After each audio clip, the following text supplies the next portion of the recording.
Hi, good morning. I'm Liz Gossman. I'm the Assistant City Manager here with the City of Manassas, and I'm very excited this morning to be at Annaburg, which is the property that the city bought a couple years ago, our historic home. Annaburg was built in 1892 by entrepreneur Robert Portner, who was also a brewer in Alexandria, and it was named for his wife, Anna.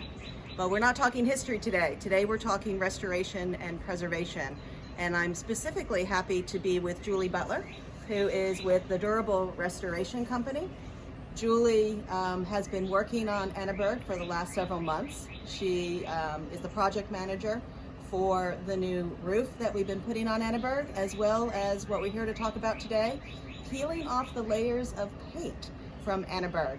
And Julie, can you tell us, why are we peeling off layers of paint from Annaburg? So, obviously this looks really different than I think what the community has been used to, but this building was painted with many, many layers of paint, white paint, which unfortunately has trapped a lot of moisture within the building's walls. So what happens with historic buildings and some new buildings is the buildings actually breathe. Water always gets in, whether it be with humidity or, minor leaks or things like that.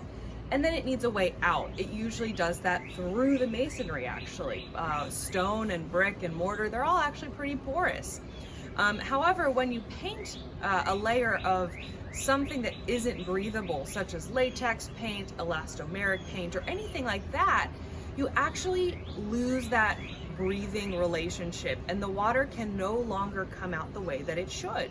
So instead, it gets trapped. It can contribute to poor conditions on the interior, and it also contributes to deterioration of the material where the water is trapped. So we've removed the paint layers, and then we've actually consolidated the stone back to a color match of what the stone was prior to it being painted.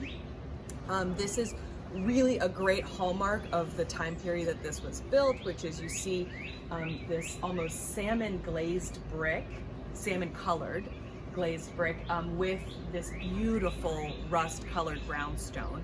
And so now with this mineral coating, which is vapor permeable, so it does breathe, it actually allows the building to breathe. And then we've removed the paint off of the brick in an effort to have it breathe as well.